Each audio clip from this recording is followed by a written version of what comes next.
ஆண்டவரே உடைய பிரசன்னம் வேணும். என்னால் அன்றி உங்களை ஒன்றும் செய்யக்கூடாது என்று சொன்னார்.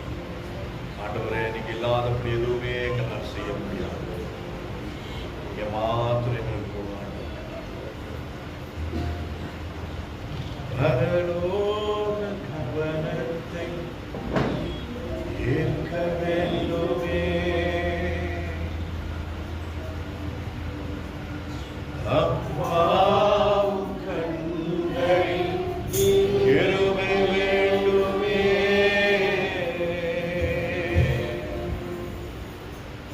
எப்போதும் என்னருகே நீர் வேண்டுமே,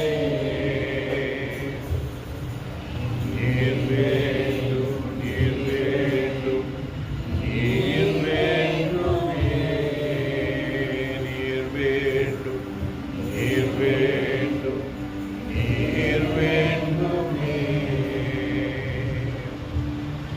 அப்பா, மிகுதியான ஒவ்வொரு நிமிஷம், ஒவ்வொரு வினாடி, ஒவ்வொரு நொடியும் எங்களோட திவ்ய பிரசன்னங்களை ஆளுகை செய்யும். எல்லா கணத்துக்கும் மகிமைக்கும் பார்த்து நமக்கு ஒருவருக்கு மாற்றம் எல்லா துதிகணத்தை நாங்கள் எடுக்கிறோம். இயேசு கிறிஸ்துவின் மூலமாய் பரலோகத்தில் இருக்கிற எங்களுக்கு நாம் பரிசுத்தப்படுவதாக, நிராட்சம் வருவதாக, செய்யப்படுகிறது போல பூமியிலே செய்யப்படுவதாக. எங்களுக்கு வேண்டிய ஆதாரத்தை எங்களுக்கு தாரும். எங்கள் கடனாளிகளுக்கு நான் மன்னிக்கிறது போல எங்கள் கடனை எங்களை சோதனைக்கு உட்படப்படாமல் தீமையான துன்பங்களை ரட்சிக்கும்.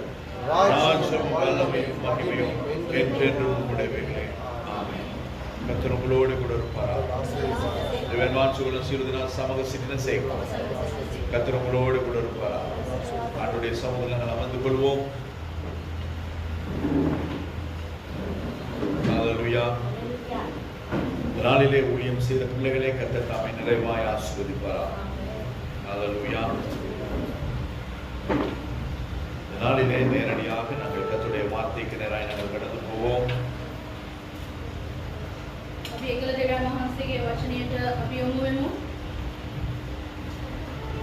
கர்த்தர் இந்த நாளிலே நம்மோடு கூட பேசட்டும்.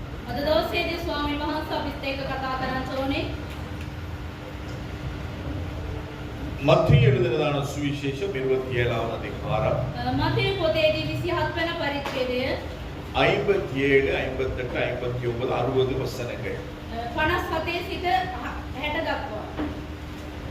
மத்திய 27வது அதிகாரம் மத்தேயு 27 වෙනි පරිච්ඡේදය 57 தொடங்கி 60வது வசனம் முடிய. 57 සිට 60 දක්වා. சாயங்காலமான போது இயேசுவுக்கு சீசனும் ஐஸ்வர்யமாய் இருந்த யோசேப்பு என்னும் பெயர் கொண்ட அரிமத்தியா ஊரானாகிய ஒரு மனுஷன் வந்து பிலாத்துவினிடத்தில் போய் இயேசுவின் சரீரத்தை கேட்டான். அப்பொழுது சரீரத்தை கொடுக்கும்படி பிலாத்துவுக்கு கட்டளையிட்டார். யோசேப்பு அந்த சரீரத்தை எடுத்து துயதான மெல்லிய துப்பாட்டியிலே சுற்றி தான் கண்மலையில் வெட்டியிருந்த தன்னுடைய புதிய கல்லறையிலே அதை வைத்து கல்லறையின் வாசலில் ஒரு பெரிய கல்லை குறைத்து வைத்து போனார். இந்த சம்பவம் உங்களுக்கு தெரியும் என்று நான் நம்புகிறேன். இயேசு கிறிஸ்து மரித்த பின்பதாக அவருடைய சரீரத்தை அடக்கம் செய்கிறதற்கு ஒருவன் எடுத்து செல்கிறான். இந்த வசனத்தை நன்றாய் கவனித்து பாருங்கள். இயேசுவுக்கு சீஷனும் ஐஸ்வர்யவானுமாய் இருந்த யோசேப்பு என்னும் பெயர் கொண்ட அரிமத்தியா ஊரானாகிய ஒரு மனுஷன் வந்து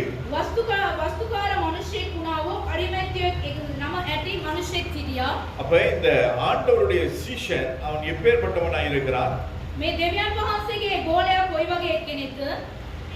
எப்பேற்பட்டவன்? சத்தமா எப்படிப்பட்டவன்? வசனத்துல இருக்கு. நான் வேற புதுசா ஒண்ணு கேட்கிறேன். ஐஸ்வர்யவானாய் இருந்தான். அந்த ஐஸ்வர்யவானாய் இருந்த பொழுதிலும் அவன் இயேசுவுக்கு சீஷனாய் இருக்கிறான்.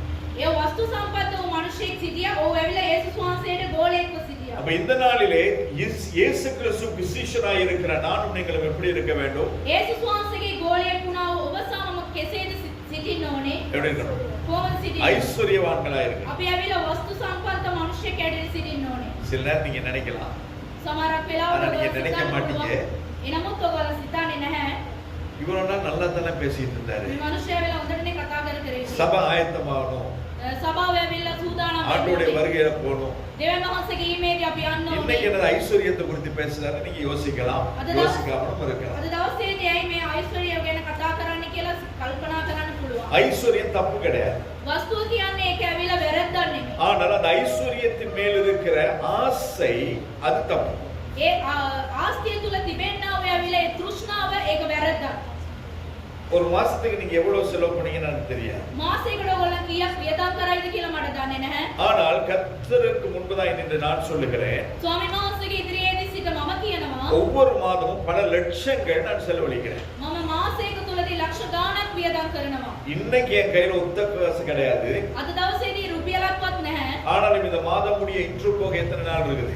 මේ මාසය ඉවර වෙන අද නැති වෙන තව දවස් කීයක් இன்னும் තිබෙනවද? 14 நாட்கள் இருந்து இந்த மாசம் முடிய. මේ මාසය ඉවර වෙන්න තව දවස් 16ක් இந்த තිබෙනවා. மாசம் முடியும் பொழுது பார்த்தா கிட்டத்தட்ட 3-4 லட்சம் ரூபாய் 5 லட்சம் ரூபாய் கூட நான் செலவு මේ பண்ணியிருக்கலாம். මාසය තුලදී ඇවිල්ලා ලක්ෂ 5කට වැඩිය මම වියදම් කරලා යති. அது எங்க இருந்து வருது, எப்படி நடக்குதுன்னு சொல்லி யாருக்குமே தெரியாது, கர்த்தருக்கு மட்டும் தெரியும். කොහෙන්ද ඒක එන්නේ, කොයි කාර්යයෙන්ද මේවා ඉවර වෙන්නේ කියලා මට දෙවියන් වහන්සේට විතරමයි දන්නේ. காற்றும் இல்லை மழையும் இல்லை, ஆனால் பள்ளத்தாக்கை நிரப்புகிற தண்ணீரினால் நிரப்புகிற தேவன் அவர் என்னோடு கூட இருக்கிறார். සුලකසා වැස්සනේ නමුත් ඒ සියලු දේ ඇවිල්ලා උන්වහන්සේ පුරවච්ච උන්වහන්සේ බලවත්. அப்ப இந்த சபையில என்னோடு கூட சேர்ந்து ஆராதிக்கிற என்னுடைய பிள்ளைகளும் ஆசீர்வாதமாய் ஐஸ்வர்யமாய் திருப்தியாய் நிறைவாய் இருக்க வேண்டும் என்று நான் வாழ்த்துகிறேன், ஆசைப்படுகிறேன். මා සතුව එන්නා වූ සෑම දරුවන්ම මා තුල ආශිර්වාදයෙන් ඉන්න ඕනේ කියලා මම ඇවිල්ලා ඔයගොල්ලන්ට සුබ அப்ப පතනවා.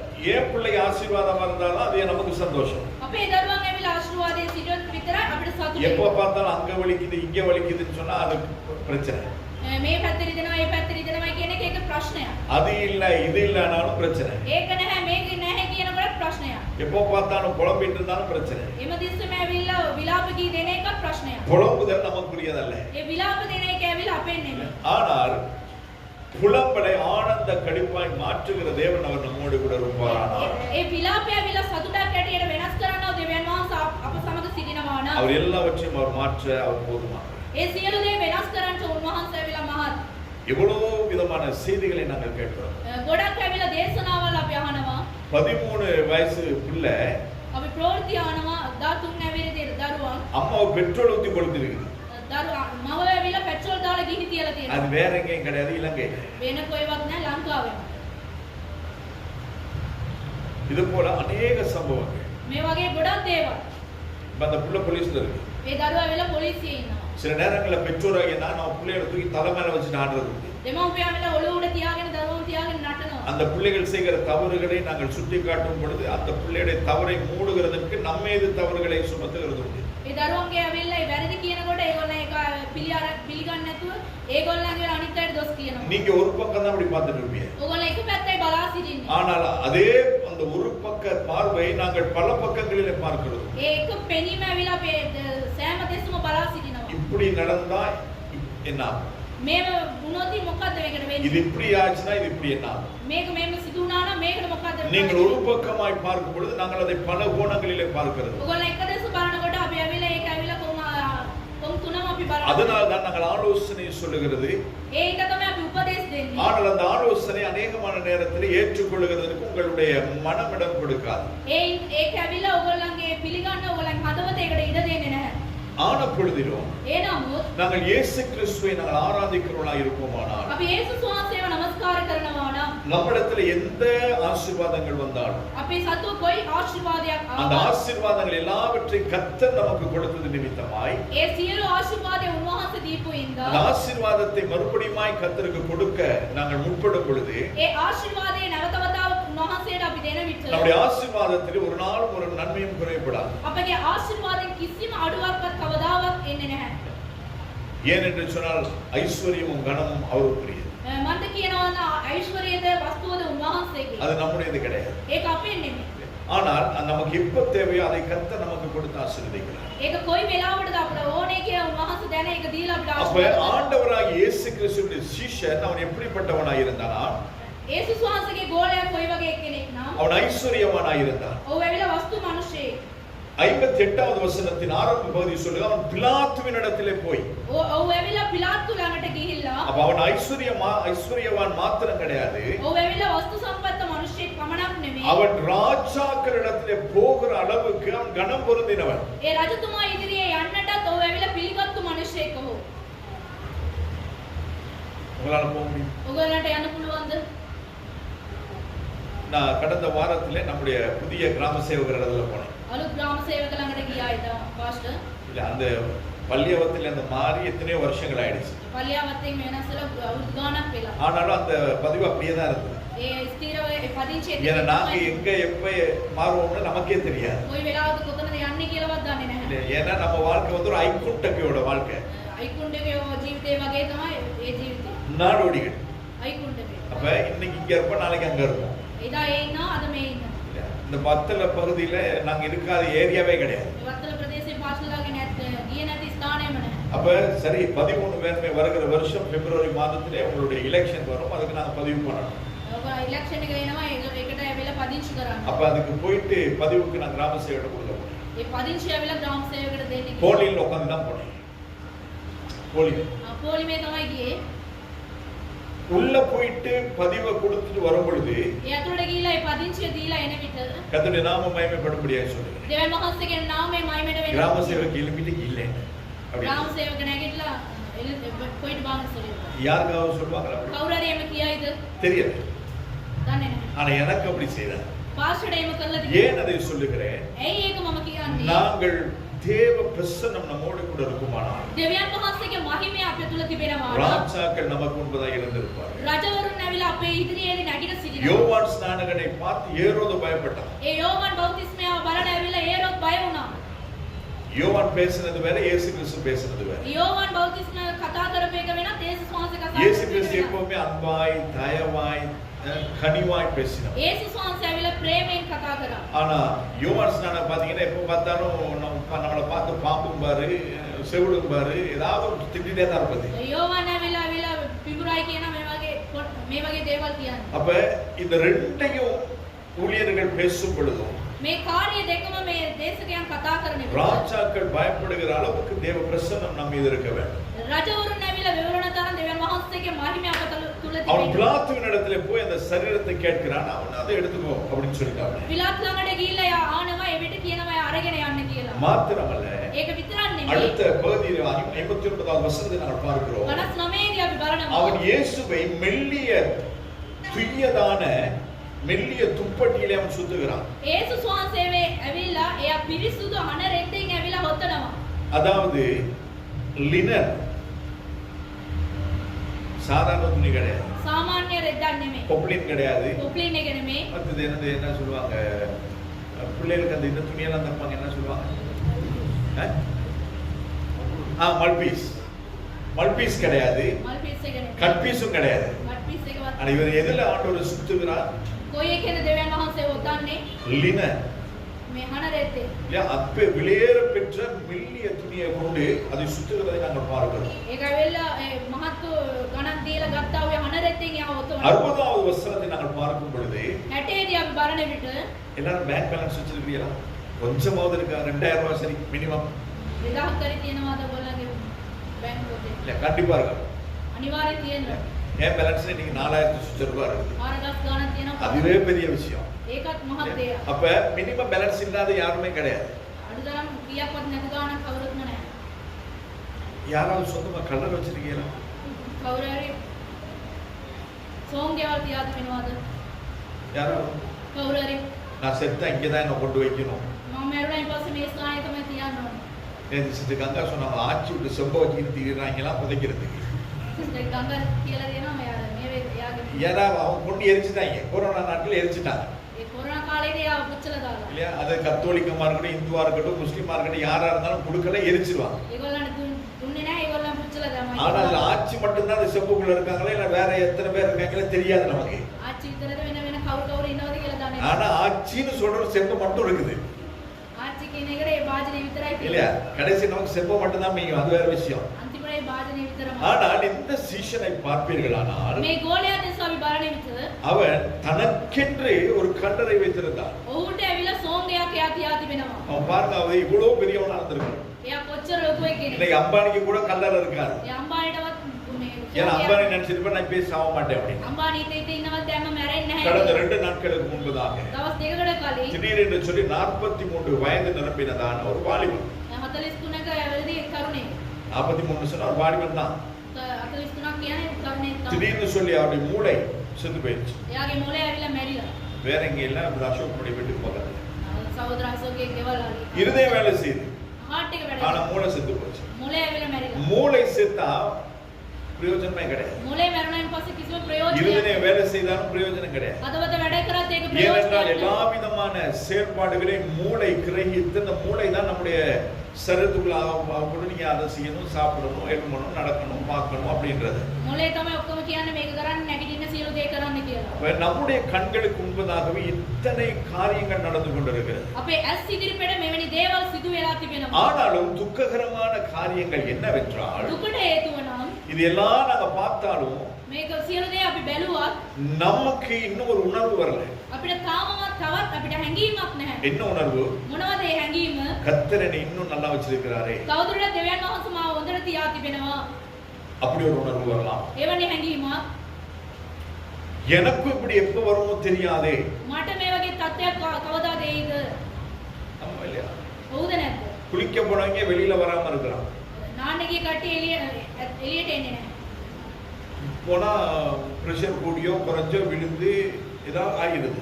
නාන්නගේ කට්ටිය ප්‍රෙෂර් එක වැඩි වෙලා මොනවා හරි වෙලා මොකක් හරි වෙනවා. ஆனால் இன்று வரையிலும் கர்த்தர் நம்மை விசாரிக்கிறவராயிருக்கிறார். උන්වහන්සේ ඇවිල්ලා අපිව හොයලා බලනවා.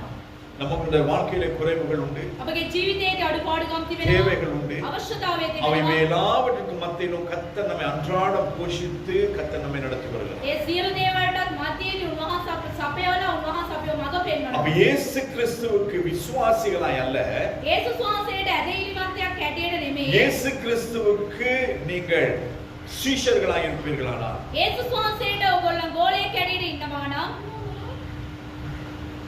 இனி முடி தூக்கி இருக்குதா? டின் டின் முடி மாதிரி பாத்திரிக்கா? டின் டின் ஒரு கார்ட்டூன் வரும், நமக்கு அப்படிதான் இங்க முடிவு தூக்கி இருக்கும். இங்க எனக்கு எப்படி தெரியுதுன்னு பாக்குறீங்களோ? கண் வழியா தெரியுது எனக்கு.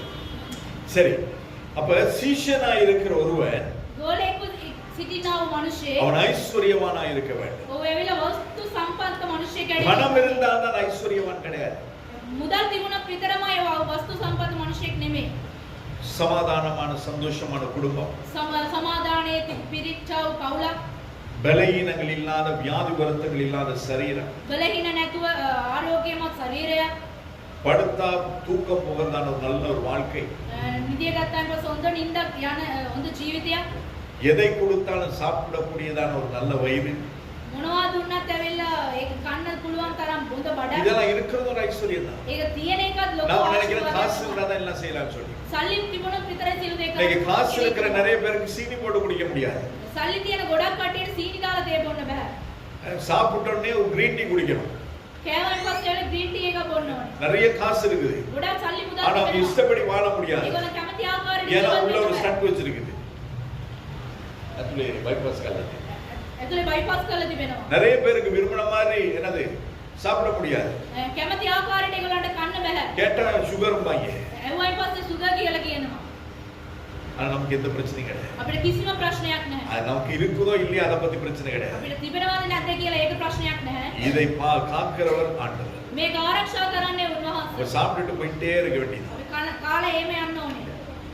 அப்ப இப்பேற்பட்டதான ஒரு பணம், ஒரு ஆசீர்வாதம் இருக்குமானால் அது நாம் ஐஸ்வர்யவான்களாயிருக்கிறோம். මෙවැනි කාර්ය අපගේ ආශිර්වාදයේ තිබෙනවා නම් ඒක තමයි අපේ ලොකු වස්තුව. அப்ப இயேசு கிறிஸ்துவின் சீஷராய் இருக்கிற நீங்களும் நானும் යේසුස් වහන්සේගේ ගෝලයෙක් වුණා ඔබ සමම ஒரு தாக்கத்தை உண்டாக்கக்கூடியவர்களாய் இருக்க வேண்டும். ඒක ඇවිල්ලා ඒක වෙනස් වීමක් කරන්න ඕනේ අපි. நாம போய் நிற்கும் பொழுது கிராம சேவக்கு எழுப்பி வந்து கேட்கணும், அப்படி இல்லைன்னா அரசியல்வாதிகள் எழுப்பி வந்து கேட்கணும், உங்களுக்கு நான் என்ன செய்யணும்?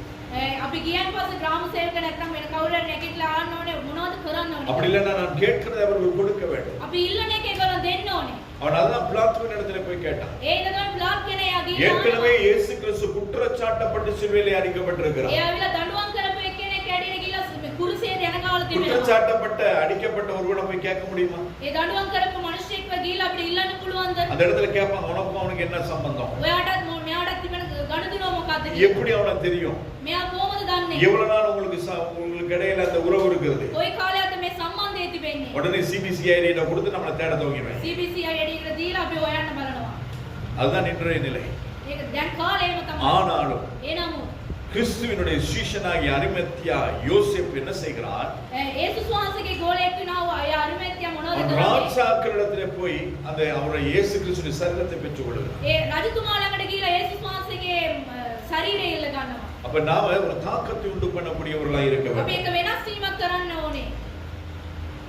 அப்ப அது மாத்திரமல்ல, நம்மிடத்துல ஒரு அதிகாரம் இருக்க வேண்டும். අප තුල අප සතුව එක බලයක් තිබෙන්න ඕනේ. இருக்குது நம்மள்ட்ட அதிகாரம்? බලයක් තිබෙනවද ඔයගොල්ලන්ගේ? இருக்குது. තිබෙනවද? எல்லாவற்றுக்கும் மீதும் ஒரு அதிகாரம் இருக்க வேண்டும். සෑම කාර්යය තුල අපිට බලයක් තිබෙන්න. இயற்கையின் மீது ஒரு அதிகாரம் இருக்க வேண்டும். මේ සුභාදාමය තුල අපිට බලයක් තිබෙන්න. பிசாசின் மீது ஒரு அதிகாரம் இருக்கு. යක්ෂයා තුලට අපිට බලයක් තිබෙන්න. எப்பயாவது நீங்க கேட்டிருக்கீங்க, நான் பிசாசு பிசாசு பிசாசு பேசுறத கேட்டிருக்கீங்களா? යක්ෂයා කියන එක කතා කරලා එක ආලා තිබෙනවද? இது பிசாசினால் வந்தது, මේක යක්ෂයාගෙන් ආවේ. இது சத்துருவினால் வந்தது. මේ සතුරාගෙන් ආවේ. கேட்டிருக்கீங்க? ආලා තිබෙනවද? ஏன் அவனை பத்தி பேச வேண்டிய அவசியமே கிடையாது. ඕක ගැන කතා කරන්නත් ඕනේ නැහැ. ஏன் என்று சொன்னால் அவனுடைய தலையை நசுக்கின கிறிஸ்து அவர் என்னோட கூட இருக்கிறார். ඕගේ ඇවිල්ලා ඔළුව பாவம். පාගපු ක්‍රිස්තුස් වහන්සේ මා තුල அப்ப තිබෙනවා. அவனை குறித்து பேச வேண்டிய அவசியமே கிடையாது. ඕක ගැන කතා කරන්න ඕනේ නැහැ අපිට. பிசாசு என்ன பாவம் பண்ண தூண்டுனா, යක්ෂයා ඇවිල්ලා පව් කරන්න උන්නේ ඇවිල්ලා பிசாசு என்ன அதுல கொண்டு உள்ள வச்சுட்டா, ඔව් ඇවිල්ලා මේ පැත්තට වැට්ටුවා මාව. பிசாசு விழ வைக்கணும், ஓரம் புத்தி எங்க போச்சு? ඒ යක්ෂයා ඔව් ඇවිල්ලා වටනවනේ ඔයාගේ සිතුවිල්ල කොහෙද කියලා. உனக்கு தெரியும் தானே இது செய்யணும் செய்யக்கூடாது. ඔයාට දන්නවනේ මේක කරන්න ඕනේ නැහැ කියලා. அப்புறம் பிசாசு நான் குற்றப்படுத்துறது. යක්ෂයාට ඇවිල්ලා මේ සියලු දේවල් කියනවා. பிசாசு அதை செய்யறதுக்கு கிடையாது. යක්ෂයා ඕක කරන්නේ නැහැ. நாமா போய் අපිම ஏதாவது ගිහිල්ලා செய்துட்டு கடைசியில பிசாசு மேல பழிய போடுறது. මොනවාරි කරලා යක්ෂයා අපිට දානවා. அப்படி இல்லைன்னு சொன்னா உடனே வந்து நத்திக்ஷா தான் பக்கத்துல இருந்தா அப்படின்னு அதை சொல்லிட்டு නතිෂ්ඨ තමයි ළඟ හිටියේ ආව කියනවා. பக்கத்துல யாரு இருக்காங்க அவங்க தூக்கி போட்டுறது. ළඟ කවුද ඉන්නේ ආවල. பழத்தை வாங்கி சாப்பிட்டது ஏவா. පළතුරු අරන් කෑවේ ඇවිල්ලා ඒවා. ஏவால போக விட்டது ஆனா. ඒවාව යන්නතු ඉඩ දුන්නේ கடைசியா ආදා. மொத்தமா சேர்ந்து ஆண்டோடு சொல்லிட்டாங்க, நீர் கொடுத்தது நீர் கொடுத்தது நீர் கொடுத்ததுட்டாங்க. දෙන්නම එකතු වෙලා කියන ඔයා දුන්නේ ඔයා දුන්නේ ඔයා දුන්නේ කියලා. ஆண்டவர் ஏற்கனவே கொடுத்துட்டு சொன்னாரு இதை பண்ணாத அப்படின்னு. දෙවෙනවා සියලු දේවල් දීලා කිව්වා මේක කරන්න එපා. அப்ப அதெல்லாம் செய்யறது நாம சொல்ல முடியாது. ඒව සියලු දේවල් කරලා අපිට කියන්න. ஏனென்றால் இனிமேல் செய்ய வேண்டியது கர்த்தர் நமக்கு எழுதி கொடுத்திருக்கிறார். තවදුරටත් අපි කරන්න තිබෙන එක උන්වහන්සේ ලියලා දීලා அப்ப තිබෙනවා. நம்முடைய வாழ்க்கையிலே எல்லாவற்றுக்கும் மீதும் ஒரு அதிகாரம் இருக்க வேண்டும். අපගේ ජීවිතයේදී සෑම කාර්යය තුළ එක බලයක් තිබෙනවා. கிறிஸ்துவுக்கு சீஷனாய் இருப்பீர்களானால், ක්‍රිස්තුස් වහන්සේට අපි ගෝලයෙක්ව සිටිනවා நம்முடைய නම් வாழ்க்கையிலே எல்லாவற்றுக்கும் மீதும் ஒரு அதிகாரம் இருக்க வேண்டும். අපගේ ජීවිතයේදී සෑම දේවල් වල එක ஆண்டவர் බලයක් இயேசு තිබෙනවා. கிறிஸ்துவை சொல்லி இருக்கிறார், දෙවියන් වහන්සේ වූ යේසුස් என்னை වහන්සේ விசுவாசிக்கிறவர்கள் මාව විශ්වාස நான் செய்தவைகளையும் செய்வார்கள், මම කරන එකත් කරනවා. அதை காட்டிலும் மேலானதை செய்வார்கள் என்று சொல்லி ඒකටත් වඩා මහත් වූ දේවල් කරනවායි කියලා. ஆண்டவர் மரித்தவங்களை எழுப்பியிருக்கிறார். යේසුස් වහන්සේ ඇවිල්ලා මරණ කට්ටිය උන්වහන්සේ ඇවිල්ලා ජීවත් වුණ අතර නැගිට්ටා. அதுக்கு மேல ஏதாவது செய்யறதுக்கு இருக்கா நமக்கு? ඒකටත් වඩා කරන දේවල් තිබෙනවද? நம்மால வேணா ஒண்ணு செய்ய முடியும். අපිට මොනවාරි අපිට நல்லா இருக்கணும் ஜெபம் பண்ணி கொன்ற முடியும். හොඳට ඉන්න මනුස්සයව යාඥා කරලා නම් මරන්න පුළුවන්. ஆண்டவரே ஒரு ஆத்மாவை எடுத்துக்கொள். දෙවෙනියේ මෙයාගේ ආත්මය උන්වහන්සේ நிறைய பேர் வந்து கூப்பிடுவாங்க, ගොඩක් කට්ටිය ඇවිල්ලා කතා කරනවා. பாஸ்டர் ரொம்ப கஷ்டப்படுறாங்க, මෙයා ගොඩක් දුක් වෙනවා. ரொம்ப நாளா இவங்க படுக்கையிலே இருக்கிறாங்க, මෙයා ඇවිල්ලා මේ එක ස්ථානයකම සිටිනවා. வந்து ஜெபம் பண்ணுங்க. ඇවිල්ලා යාඥා நான் කරනවා. கேட்பேன், எதுக்கு ஜெபம் பண்ணணும்? මොනවටද යාඥා කරන්නේ? எழுபணும் ஜெபம் பண்ணணுமா போகணும் ஜெபம் பண்ணணும்? නැගිටින්න ඕනේ කියලා යාඥා කරන්න ඕනේ. இவ்வளோ நாள் படுத்திருக்கிறாங்கன்னு சொன்னா அவங்க இனிமேல் எழும்ப வேணாம். ගොඩක් කාලයක් එයා එම් සිටිනවානේ. சில பேர் வந்து பணம் இருக்கிறவங்க அந்த அம்மாவை வந்து அம்மாவையோ அப்பாவையோ தாத்தாவையோ கொண்டு ஐசியூல வச்சு என்ன பண்ணுவாங்கன்னா மெஷின்லயே வாழ வச்சிருப்பாங்க. මේ මැෂින් එකේම සල්ලි තියෙන කට්ටිය ඇවිල්ලා ඒකම ජීවත් எதுக்கு? මොකටද ඒව? அவன் போறேன்னா விட்டுற வேண்டியதுதானே. එයා යනවනේ ආව අතරින්න. இப்ப நான் போய் ஜெபம் ஆண்டவரே உடைய சித்தம் நிறைவேறட்டும். වහන්සේගේ කැමැත්ත වෙන්න ඕනේ කියලා යාඥා කරනවා. போயிட்டு ஜெபம் பண்ணிட்டு வரும்போது சொல்லுவாங்க, பாஸ்டர் போயிட்டாங்க. යාඥා කරලා එනකොට කියනවා Praise the Lord. Praise the Lord. சந்தோஷம். සතුටුයි. ஏன்னா இருக்கிறது உங்களுக்கும் கஷ்டம் அவங்களுக்கும் கஷ்டம். ඉන්න එක ඔයගොල්ලන්ට දුක ඒගොල්ලන්ට දුක. உங்களுக்கு கஷ்டம் எப்படியோ அவங்களுக்கு கஷ்டம். ඔයගොල්ලන්ට දුකද මොනවද කරන්නේ ஏன்னா அவங்க ඒගොල්ලෝ திருப்பி போட ஆள் இல்ல, அவங்க கூப்பிடும் போது வந்து கேட்கறதுக்கு ஆள் இல்ல, அவங்களுக்கு என்ன தேவைன்னு சொல்லி நமக்கு தெரியாது. ஆனால் நம்ம என்ன பண்றது, அவளை இறுக்கி பிடிச்சிட்டு இருக்கிறோம். ஐயோ ஆட்சி போயிட்டா எப்படி, ආච්චි කියන් පස්සේ කොහමද? ஆட்சி போனா போயிடட்டும், ආච්චි කියොත් කමක් නැහැ. நீ அடுத்த ஆட்சியாவ. ඔයා ඊට පස්සේ ආච්චි කෙනෙක් වෙයි. அப்ப அந்த நேரத்துல இந்த பிரச்சனை உனக்கு வராம இருக்குது, இந்த ஆட்சி ஒழுங்கா அனுப்பி விட்டுரும். ඔයාට ඒ ප්‍රශ්නේ වෙන්නේ නැතුව තිබෙනවා නම් මෙයා சில நாம அப்படிதான் பாசம் நம்முடைய கண்களை மறைச்சிடும். ඒ ප්‍රේමය ඇවිල්ලා ඒක වසා அப்ப දමනවා. ஆண்டவர் இயேசு கிறிஸ்து மரித்தவர்கள் உயிரோடு கூட எழுப்பினார், යේසුස් වහන්සේ ඇවිල්ලා මරණු කට්ටිය උන්වහන්සේ නැවත නැගිට්ටා. புயலையும் காற்றையும் அதட்டினார். සුළඟසව උන්වහන්සේ ඇවිල්ලා උන්වහන්සේ பகலிலே பேதுருடைய படகு நிரம்பத்தக்கதாய் மீன் பிடிக்க செய்தார். ඒ දවල් කාලයේදී පේත්‍රස් ඇවිල්ලා මහලුවන් ගොඩක් දුන්නා. நம்முடைய நமக்கு ஒரு ஆணியை கூட கொடுக்க முடியாது. අපිට ඇවිල්ලා කිසිම ඇණයක්වත් ගලවන්න බෑ. மரத்துல இருந்து ஒரு இலைய கொட்ட சொல்ல கூட முடியாது. මේ උඩ තියෙන මේ කොළයක්වත් බිමට වටන්නවත් බෑ. ஆனால் அவை செய்கிறதற்கான அதிகாரத்தை கர்த்தர் நமக்கு கொடுத்திருக்கிறார். ඒ සියලු දේවල් කරන්න ඒ බලය උන්වහන්සේ ඇවිල්ලා අපිට දීලා තිබෙනවා. அதை பயன்படுத்துகிறதற்கு நாங்கள் இன்னும் தகுதியாய் மாறவில்லை. ඒක ඇවිල්ලා පාවිච්චි කරන්න අපි ඇවිල්ලා සුදුසු ඇටියට அப்ப පත් වෙලා சீஷனா නැහැ. இருக்கிற ஒவ்வொருவருக்கும் ගෝලයෙන් වුණා ඔය එක් එක්කිනාට இந்த அதிகாரம் இருக்க வேண்டும். මේ බලය තිබෙන්න ඕනේ. அடுத்தது நம்மிடத்திலே ஒரு ஒரு என்னது ஒரு ஒரு தரம், ஒரு தகுதி இருக்க வேண்டும். අප සතු ඇවිල්ලා එක කාර්යයක් එක ගුණයක් තිබෙන්න. அதாவது நம்மிடத்திலே ஒரு குவாலிட்டி இருக்கணும். අප තුල ඇවිල්ලා එක ගුණයක් තිබෙන්න. இருக்குதா? තිබෙනවාද? உங்கள்ட்ட ஒரு தரம் இருக்குதா, குவாலிட்டி இருக்குதா? අපිට කොලිටියක් තිබෙනවාද? SLS 9001 ஐயா சொன்னாருங்களா? ஒண்ணும் கிடையாது. කිසිම දෙයක් නැහැ. என்ன தகுதி? මොනවද? கிறிஸ்துவனுடைய சீஷன். ක්‍රිස්තුස් වහන්සේ තුල ඒ நான் ஒரு ගෝලය. கிறிஸ்தவன். මම ඇවිල්ලා ක්‍රිස්තියානියෙක් කෙනෙක්. உலகத்துக்கும் எனக்கும் ஒரு மாறுபாடு உண்டு. ලෝකයටත් මටත් ඇවිල්ලා එක වෙනසක් තිබෙනවා. நான் உலகத்தான அல்ல මම ඇවිල්ලා ලෝකයේ அப்படின்னு சொன்ன ஒரு பிராண்ட் நம்ம இடத்துல இருக்குதா?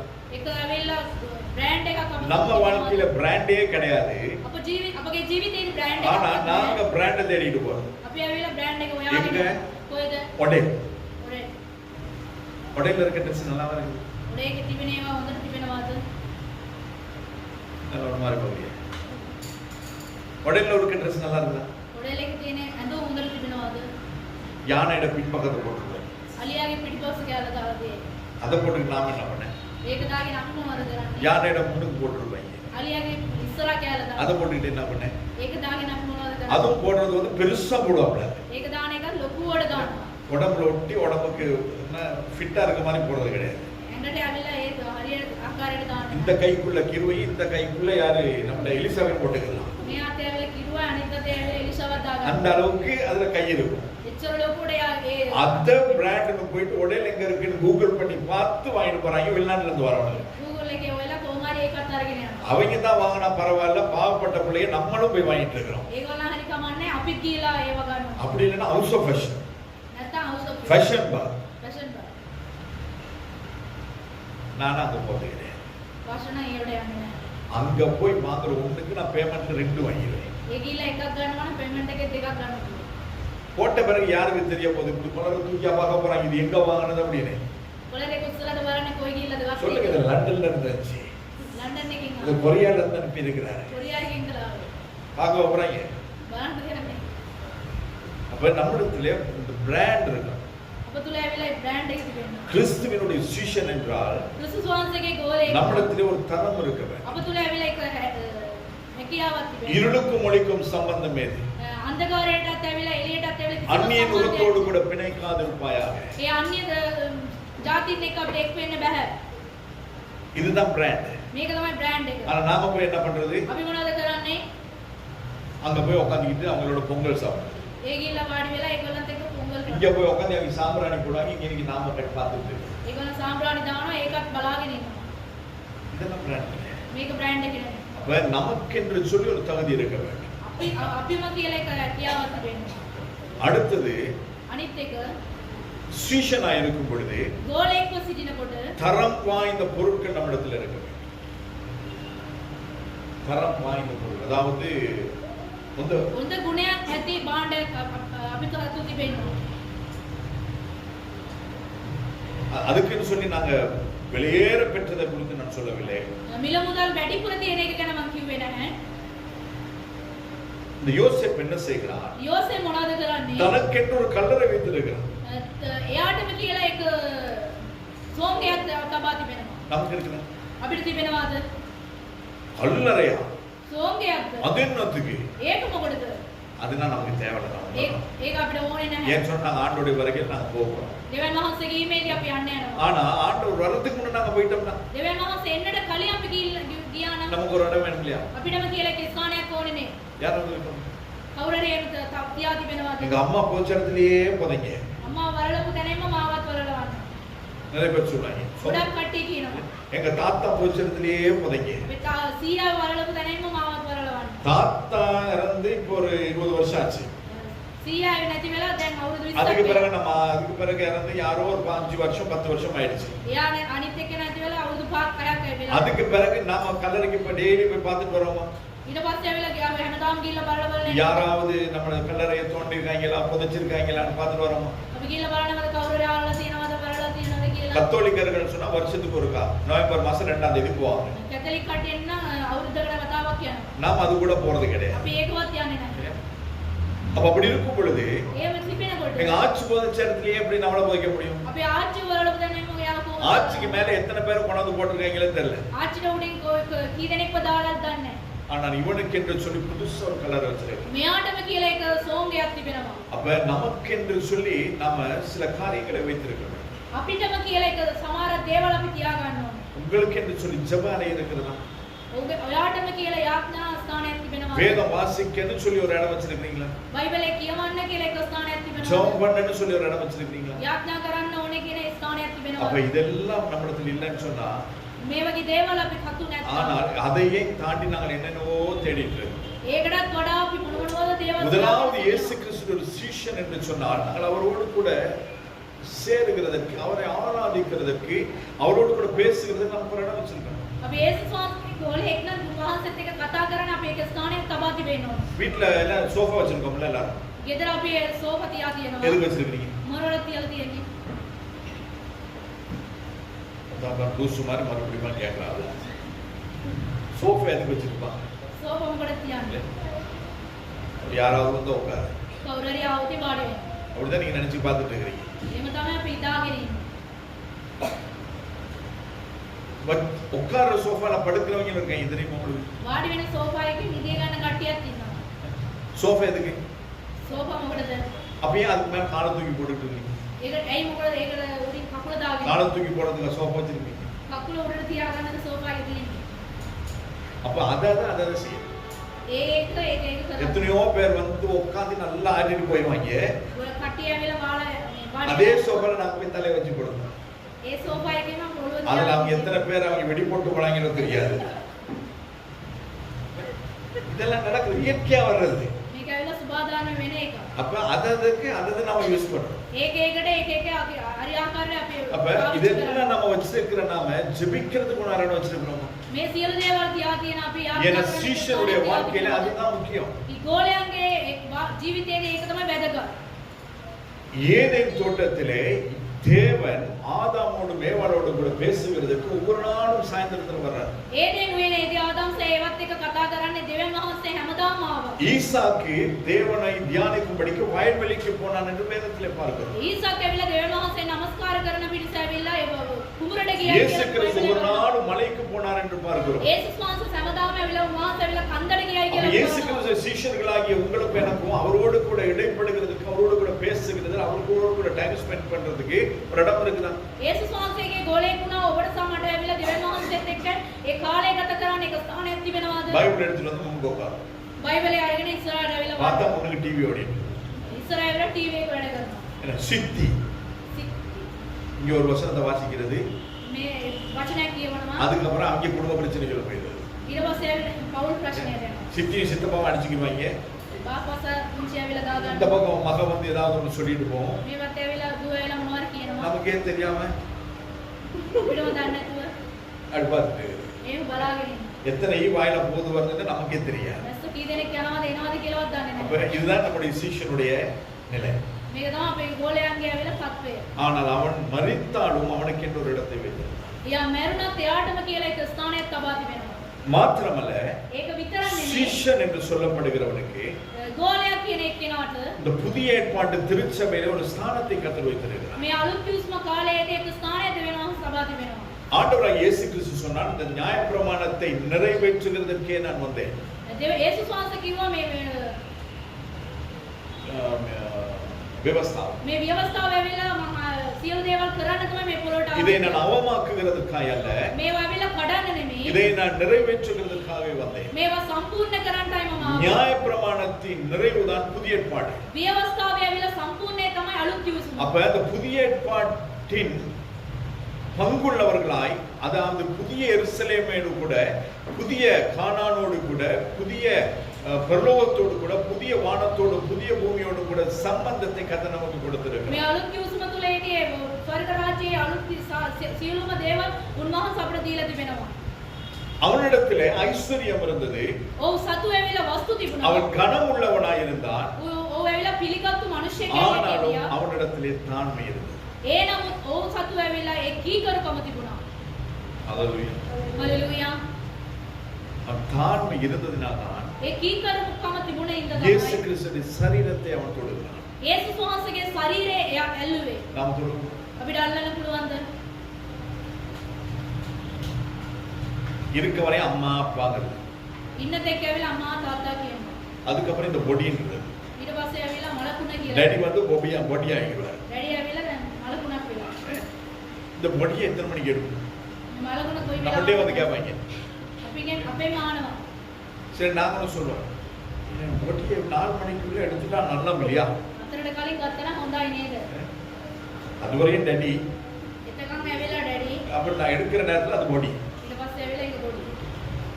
ஆனால் அவன் அப்படி கிடையாது. අපි එහෙම නෙමෙයි. மரித்த இயேசு கிறிஸ்துவை தொடுகிற அளவிற்கு මැරුණා වූ යේසුස් වහන්සේව අල්ලන්න පුළුවන් அவன் තරම්. ஐஸ்வர்யவானாய் இருந்தாலும் அவனிடத்தில் தாழ்மை இருந்தது. ඔව් වස්තු සම්පත්ත මිනිස්සෙක් වුණත් ඔහු තුල ඇවිල්ලා කීකරුකම තිබුණා. நம்மிடத்துல இருக்கிற අපි සතුව තිබෙනවාද? எத்தனை பேர் ஆட்டு வாழ் பார்த்துருக்கீங்க, எத்தனை பேர் மாட்டு வாழ் பார்த்துருக்கீங்க? කී දෙනෙක් ඇවිල්ලා එළුවාගේ වලිගේ බලලා දෙනවා, කී දෙනෙක් හරකගේ වලිගේ දැකලා තිබෙනවා. பார்க்கலையோ? நீங்க குரூப்ல போடுறேன் பாருங்க. மாட்டுக்கு வாழ எப்படி இருக்கும்? හරකගේ වලිගේ කොහොමද තියෙන්නේ? ஆட்டுக்கு மாடு இருந்துட்டு இருக்க இப்படி ஆட்டும். හරක ඇවිල්ලා හිටපු ගමන් මේ වලිගේ නා சில நேரம் இப்படி போட்ட வாழை எடுக்காது. මේ පැත්තට දාපු එක ගන්නෙ නැහැ. அடுத்த பக்கம் ஈ மெஞ்சா தான் இப்படி எடுக்காது. අනිත් පැත්තේ ඇවිල්ලා මැස්සෝ ආනකොට තමයි අනිත් පැත්තට ගන්න. ஆட்டை பார்த்துருக்கீங்களா? එළුව බැලුවද? அது என்ன வருதோ போதோ தெரியாது, ஆட்டிட்டே இருக்கும். මොනවද යනවද එනවද කියලා දන්නේ නැහැ. වලිගේ නටන. அப்ப மாட்டை நம்பி பக்கத்துல போகலாம், அது வாழை ஆட்டாதுன்னு சொல்லி. හරක ළඟට යන්න පුළුවන් විශ්වාස කරලා. ஆட்டை நம்பி போக முடியுமா? එළුව විශ්වාස කරලා යන්න පුළුවන්ද? அது எப்ப ஆட்டுது எப்ப நிப்பாடுதுன்னு ஆட்டுக்கே தெரியாது. කොයි වෙලාවද වුණ මේව කරනවාද කියලා කාටවත් දන්නේ மேவ கத்தது නෙමෙයි. சரியா? அதனால தான் சொல்றேன், ஆட்டுக்கு வாழை அளந்து வச்சிருக்கேன். එළුවට ඇවිල්ලා වලිගේ ඇවිල්ලා මැරලා තියෙනවා இல்ல? ඒක. அதே போலதான் நமக்கும். ඒ වගේ තමයි අපිට. நமக்கு இந்த கொஞ்சம் இருந்து இந்த ஆட்டு ஆட்டுறோம்னா මෙච්චර ටිකක් තියාගෙනත් මෙච්චර අපි නටනවා නම් இதை விட கொடுத்துட முடியும். මේකට වැඩි දීලා තිබුණා නම් அவ்வளவுதான். එච්චර. இந்த கொஞ்சம் முடிக்க நாங்க போடுற என்னென்னலாம் இருக்குன்னு தெரியாது. உள்ள உலகத்தில் உள்ள அத்தனை எண்ணெயும் போடுறது. ලෝකේ තියෙන හැම තෙල්ම දානවා. எண்ணெய் போடுறதுக்கு முன்ன தலை நல்லா இருந்துடும். තෙල් දාන්න කලින් ඔක්කොණ්ඩේ හොඳට තියෙනවා. ஆன்லைன்ல எதையாவது பார்த்துட்டு வர்ற அட்வர்டைஸ்மெண்ட் எதையாவது பார்த்துட்டு போயிட்டு கொஞ்ச நாளா பார்த்தா சொல்லுவாங்க, முடி கம்பி கம்பியா நிக்குது. ඊට පස්සේ කියනවා කම්බි වගේ කොණ්ඩේ තිබෙනවා කියලා. முடி வர வர முடி நிறைய கொட்டுது. එන්න එන්න කොණ්ඩේ වල ගොඩාක් වැඩෙනවා. யாரு காரணம்? කවුද හේතුව? කවුද? நாம தாங்க. අපි තමයි හේතුව. ஏற்கனவே எல்லா விதமான இந்த கிரீம் அது எல்லாத்துலயும் வந்து இங்க அனிமல் டெஸ்ட்னு போடுவாங்க, பார்த்துருக்கீங்களா? Test on animal. Animal test එක කියලා දානවා. அதாவது எலிக்கு மேல பூனைக்கு மேல நாய்க்கு மேல பூசி பார்க்கறாங்க, அது முடி கொட்டுதானே. ඒ සත්තුන්ගේ පිට දාලා බලනවා මේ කොණ්ඩේ ඇවිල්ලා බැඳෙනවාද කියලා. அப்ப அதுக்கு கொட்டாதனால நம்ம இந்த அனிமல் மேல போடுறாங்க. ඒගොල්ලන්ට ඇවිල්ලා ඒ කේස් ලැටේ නැති ඉඳ මේ இல்லையா? அப்ப நாம் என்ன பண்ணிட்டு இருக்கிறோம்? அதெல்லாம் வாசிக்கிறது கிடையாது. අපි ඒ සියලු දේවල් කියවන්නේ නැහැ. ஆனா உடனே யாராவது வந்து பேசுறாங்க, මේක දාන්න. කවුරුහරි දවස් 3කින් ඕගොල්ලන්ගේ කොණ්ඩේ එතන අඟල් 6කට දික් වෙයි அப்படின்னு சொன்னா உடனே வாங்கி போடுறது. இதுவரை அழகா இருந்த கொண்டை அடுத்து 6 நாள்ல பாத்தீங்கன்னு சொன்னா ஒவ்வொன்னா போட்டு ஆரம்பிக்கும். මෙච්චර දවස් වල හොඳට තිබුණු කෙලෙස් වල දැන් දවස් 6කින් ඔක්කොම වැඩෙනවා. அதான் தேவன் நமக்கு கொடுக்கிறதை நாங்கள் வச்சுட்டு கவனமா இருக்கும் பொழுது அது பத்திரமாய் பாதுகாக்கணும். දෙවියන් වහන්සේ දුන්නා ඔය සියලු දේවල් තියාගෙන ඉන්නකොට ඒක ආරක්ෂාව තිබෙනවා. அப்ப நம்மளுடைய சரீரம் தேவனுக்கு பிரியமானதா இருக்க வேண்டும். අපගේ ශරීරය දෙවියන් වහන්සේ ඇවිල්ලා ප්‍රිය කරන හැටි அவன் ஐஸ்வர்யவானா இருந்தாலும் ඔව් වස්තු සම්පන්න මනුෂ්‍යයෙක් அவன் වුණා. இயேசுவினுடைய சரீரத்தை தொடுகிற அளவுக்கு தன்னை தாழ்த்தினவனா இருக்கிறான். යේසුස් වහන්සේගේ ශරීරය අල්ලන්න පුළුවන් තරමට ඔහු ඇවිල්ලා ඔහු යටාත් அந்த කරා. தாழ்மை நம்மிடத்தில் இருக்க வேண்டியது அவசியமா இருக்கு. ඒ යටාත්කම අපතල இன்னுமாய் நாங்கள் இதெல்லாம் அவனிடத்தில் இருந்ததான சுபாவங்கள். මේවා සියලු දේවල් ඔහු තුල அப்ப තිබුණා. இயேசு கிறிஸ்துவின் சீஷனாய் இருக்க வேண்டிய ஒருவனிடத்துல යේසුස් වහන්සේගේ ගෝලයෙක් වුණා වූ මනුෂ්‍යයෙක් இந்த அருமத்திய யோசேப்பினிடத்துல இருந்ததான அத்தனை சுபாவங்களும் இருக்க வேண்டும், அதையும் தாண்டி இருக்க வேண்டும். මේ අරුමැතියේ මේ යෝසෙෆ් තුල තිබුණා වූ සියලු ගුණාංගට වඩා අප තුල තවත් වැඩිපුර மார்க் 15வது அதிகாரம் 43வது வசனத்தை நாங்கள் பார்க்கும் பொழுது මාර්ක් 15:43 අපි බලන විට அவன் கனம் பொருந்தின ஆலோசனைக்காரனாய் இருந்தான் என்று வேதம் சொல்லுகிறது. ඔව් පිළිගත්තා වූ උපදේශ දෙන්න පුළුවන් තරම් මිනිසෙක් ඇඩියට ඔහු හිටියා. கனம் பொருந்தின ஆலோசனைக்காரன், ඔහු ඇවිල්ලා පිළිගත්තා වූ උපදේශ දෙන්න පුළුවන් තරම් මිනිසෙක්. honorable counselor. ඇවිල්ලා උපදේශ දෙන මිනිසෙක්. இன்னைக்கு நாங்க கவுன்சிலருக்கு நாங்க ஒரு கவுன்சிலரை போய் பார்த்து நாங்க ஆலோசனை பெறணும்னா பல ஆயிரங்கள் கொடுக்கணும். අපි දවස් ගානක් දෙන්න ඕනේ ඇවිල්ලා උපදේශ දෙන එක්කෙනෙකුට ගියාන් පස්සේ. ஆலோசனை பெற்றுக் கொள்வது. ඒ උපදේශ ටිකට අපි அப்ப அந்த அளவுக்கு அவன் கனம் பொருந்தினவனா இருந்தான். එච්චරටම ඔහු ඇවිල්ලා පිළිගත්තු මිනිසෙක්. நம்ம யாராவது நம்மகிட்ட வந்து யாராவது ஆலோசனை கேட்க முடியுமா? කවුරුහරි අපෙන් අහනවද? இயேசுவினுடைய சீஷர்களாகிய நம்மிடத்திலே வந்து යේසුස් වහන්සේගේ ගෝලයෙක් වුණා වූ අපේ ළඟට ඇවිල්ලා ஆலோசனை கேட்க முடியும்? කවුරුහරි උපදේශ ආන්න පුළුවන්ද? என் புருஷன் எப்படி இருக்கிறார் ඔය ස්වාමි පුරුෂයා මේම ඉන්නවා. அப்படின்னு உங்களிடத்துல ஆலோசனை கேட்டால் ඔයගොල්ලන් කවුරු හරි ඇවිල්ලා උපදේශ යවුවා. நீங்க எப்படி ஆலோசனை கொடுப்பீங்க? ඔයගොල්ලන් කොහොමද ඇවිල්ලා උපදේශ දෙන්නේ? கிளம்பி அம்மா வீட்டுக்கு போய் ඔය ඉක්මනට ඔයගොල්ලන් අම්මලා ගෙදර යනවා. இப்படியான மனுஷனோட வாழ்றதை விட அம்மா வீட்டுல இருக்க சந்தோஷமா இருக்கலாம். මේ මනුෂ්‍යයත් එක්ක ජීවත් වෙන එකට වැඩිය අම්මලා இது ஆலோசனை. මේකද උපදේශ. அப்ப என்ன? இது உலகத்தார் கொடுக்கிற ஆலோசனை. ලෝකෙ මිනිස්සු ඇවිල්ලා දෙන්න. ஆனா நாம ஒரு சீஷனா இருக்கிற நாம் எப்படி ஆலோசனை கொடுக்க வேண்டும்? යේසුස් වහන්සේගේ ගෝලයෙක් වුණා අපි ඇවිල්ලා කොහොමද උපදේශ දෙන්න ඕනේ? உபவாசம் பண்ணு, නිරාර වෙන්න. ஜெபம் பண்ணு, යාඥා කරන්න. தேவ சமூகத்துல உட்காரு, දෙවියන් වහන්සේගේ පාමුල වාඩි கர்த்தர் වෙන්න. மாற்றுவார். දෙවියන් වහන්සේ වෙනස් කරයි. இந்த பேர்பட்டதான ஆலோசனை சொல்லத்தக்கதான அந்த சுபாவம் நம்மிடத்தில் இருக்கு. මෙවැනි උපදේශ දෙන්න පුළුවන් තරම් ඒ ගුණාංගය අප සතුව තිබෙන්න ඕනේ. தேவனுடைய ராஜ்யம் வர காத்திருந்தவர்.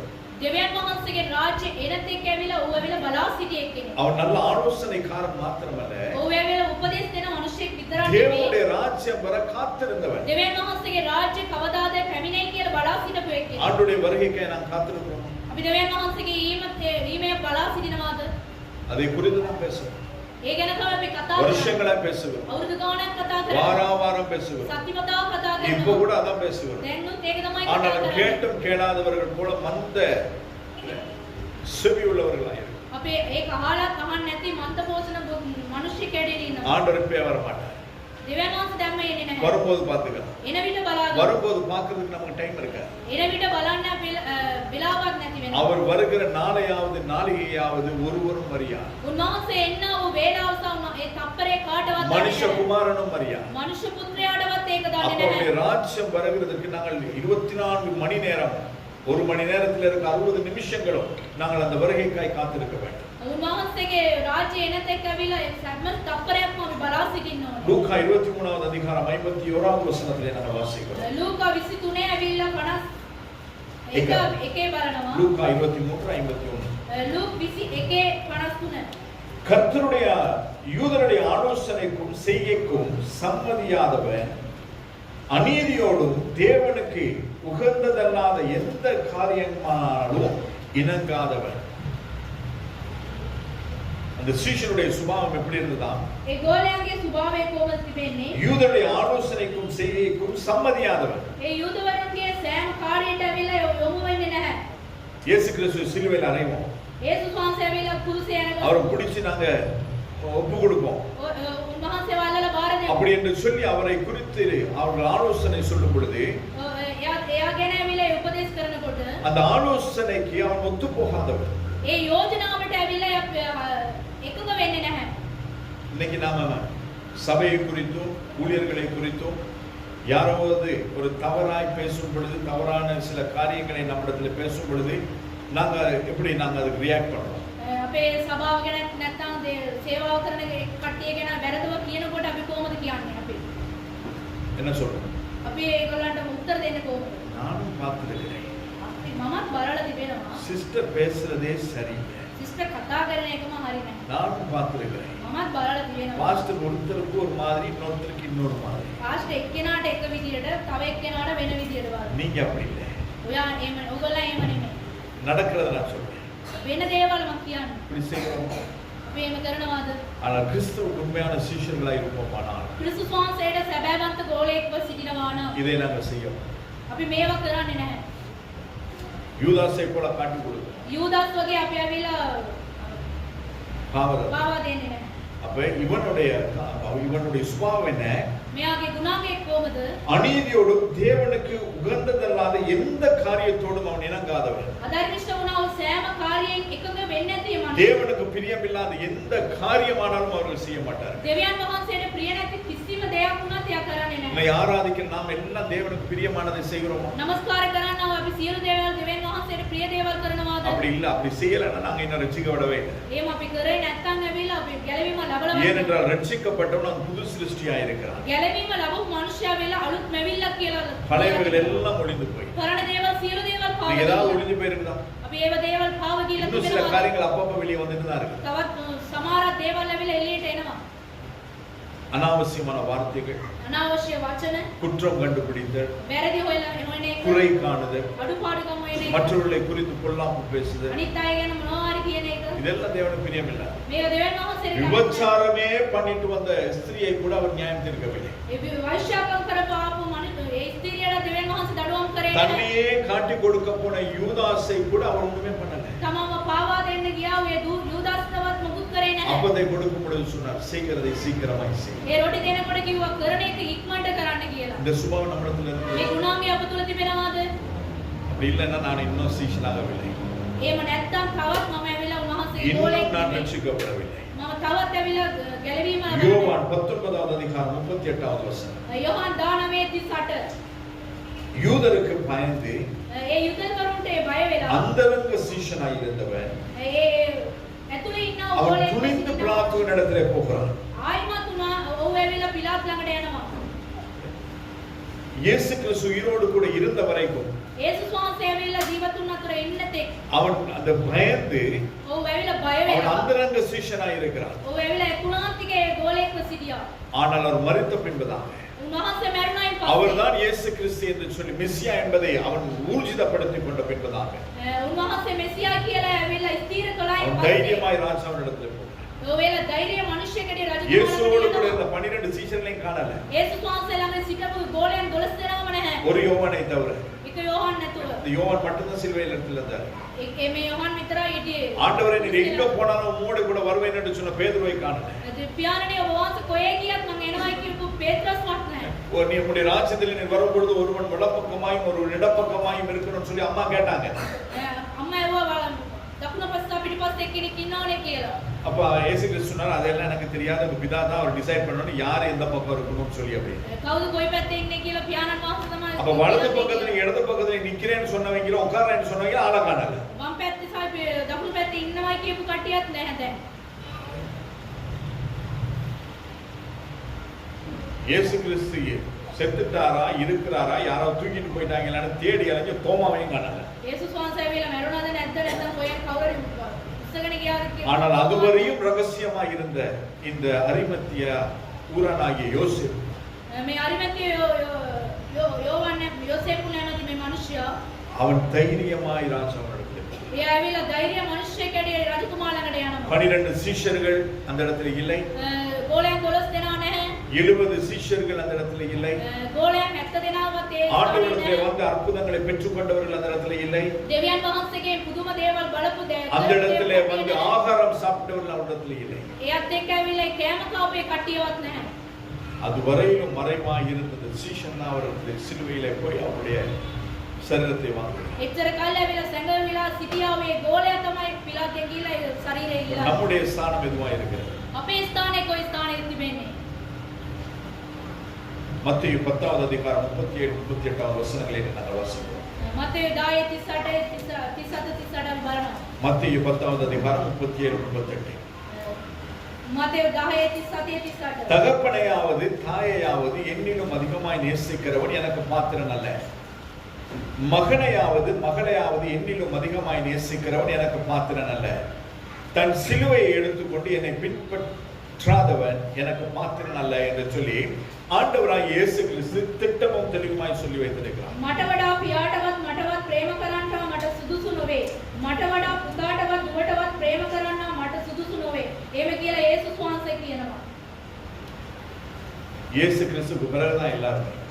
යේසුස් වහන්සේට පස්සේ තමයි සියලු දේවල්. அப்பா கிடையாது, අම්මා නැහැ, அம்மா கிடையாது, අම්මා නැහැ, என் மகன் கிடையாது, මගේ පුතා නැහැ, என் மக கிடையாது. මගේ දුව නැහැ. எல்லாரும் தேவன். පළවෙනි එක මගේ දෙවියන් වහන්සේ. அப்படி நம்ம வாழ்க்கையில வச்சிருக்கிறோமா? එහෙම මේ ජීවිතේ තියා තිබෙනවද? சிலர் வச்சிருக்கிறோம்.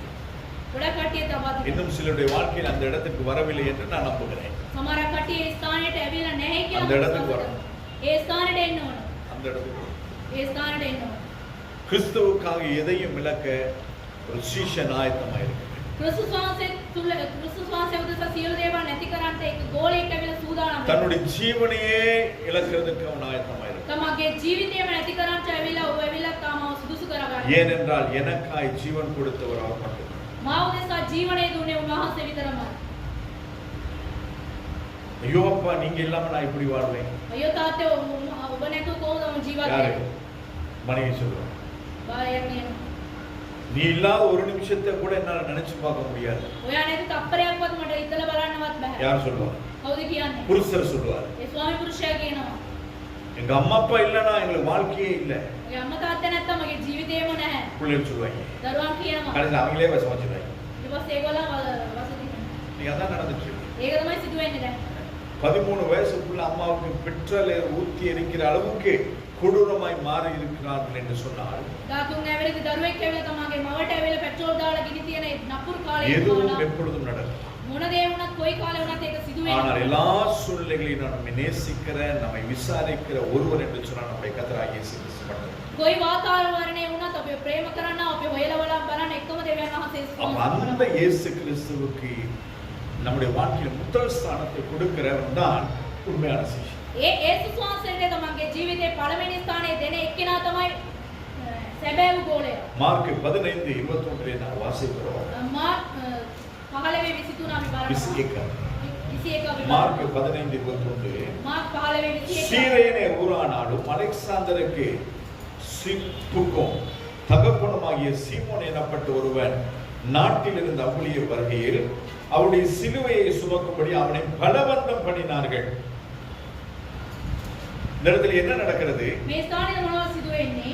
ஆண்டவராகிய இயேசு கிறிஸ்து கொல்கொதா மலைக்கு அதாவது கல்வாரி மலைக்கு தன்னுடைய சிலுவை சுமந்து போகும் பொழுது කල්වාරි කන්දට ඇවිල්ලා තමගේ කුරුසිය රැගෙන යන විට அவர் அங்க இருந்து இங்க இங்க இருந்து அங்க அங்க இருந்து இங்க இங்க இருந்து அங்கன்னு அவரை அலன்னு அரைச்சி அவரை அடிச்சு அவரை தோச்சு அவரை நடக்க முடியாத அளவுக்கு அவரை கொண்டு வந்த விட்ட பிறகுதான் அவர் சிலுவை சுமந்துட்டு போறார். එයා ඇවිල්ලා සියලුම දඬුවම් දුන්නායින් පස්සේ යාට ඇවිද ගන්න බැරි ඒ තත්ත්වයෙන් තමයි කුරුසිය යාට දුන්නේ. அப்ப அந்த நேரத்துல அவங்க யோசிக்கிறாங்க இவன் இதே சிலுவை சுமந்துட்டு போனா அவனுக்கு அந்த மரத்துல போய் அங்க சிலுவையில அடிக்க முடியாது செத்து போயிடுவான்.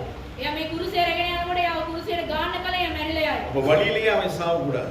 එයා ඇවිල්ලා යන මාර්ගයේ මැරෙන්න ඕන அவனை නැහැ. சிலுவையிலேயே அடிச்சு அவனை சாவ அடிக்கணும். ඒ කුරුසියම ඇනගාලා මරන්න ඕනේ. அப்படின்னு தீர்மானித்த அந்த ராணுவ வீரர்கள் என்ன செய்கிறாங்க? படைத்தலைவர்கள் என்ன ඒ செய்கிறார்கள்? සොල්දාදුවන් තීරණය අරගෙන මොනවද ඒගොල්ලන් කරන්නේ? எங்கேயோ இருந்து கிளம்பி எங்கேயோ போக வேண்டிய ஒருவனை பிடிச்சு அவனை பலவந்தப்படுத்தி அவருடைய சிலுவை சுமக்கும்படியாக சொல்லுகிறார். ඔයඩක යන්නේ මිනිස්සෙක් වැවිලා බලවත් එයාට එනවා අරගෙන යන්නේ. பலவந்தப்படுத்தப்பட்டு சிலுவையை சுமந்த சீமோனுடைய பெயரை கர்த்தர் வேதத்தில் எழுதி வைத்திருக்கிறார். ඒ සීමෝන්ගේ නම ඇවිල්ලා මේ ස්ථානයේ දෙවියන් වහන්සේ ලියන්න සලස්වලා තිබෙනවා. ஆனா ඒ නම உங்களுக்காய் எனக்காய் ஆண்டவர் சிலுவையே சுமந்திருக்கிறார். ඔබ උදෙසා මා උදෙසා උන්වහන්සේ කුරුසියේම උන්වහන්සේ උසලාගෙන ගියා. எனக்காய் உங்களுக்காய் சிலுவையிலே மறிக்க தன்னை ஒப்பு கொடுத்தார். ඔබ උදෙසා මා උදෙසා ඒ කුරුසියේම මැරෙන්න උන්වහන්සේ බාර දුන්නා. உங்களுக்காய் எனக்காய் அவர் நிந்தைகளை அவமானங்களை ஏன் வஸ்திரங்கள் உரிக்கப்பட்டவராய் அவர் நின்றிருக்கிறார். ඔබ උදෙසා මා උදෙසා සියලු නිന്ദා අපහාස විඳලා උන්වහන්සේගේ වස්ත්‍රයක් அப்ப அந்த இயேசு கிறிஸ்துவுக்காக நாங்க எத்தையாய் சின்ன ஒரு காரியத்தையாய் விட்டு கொடுக்கிறோம். ඒ යේසුස් වහන්සේ උදෙසා ආවිලා පොඩි කාර්යයක් වුණත් අපි ආවිලා ඒක නැති කර ගන්නවාද කියන්න. இதாவது நம்ம விடணும். මොනවා කාර්යයක් අපි ආවිලා ඒක අත්හරිනවාද? இது ஆண்டவருக்கு பிடிக்காது.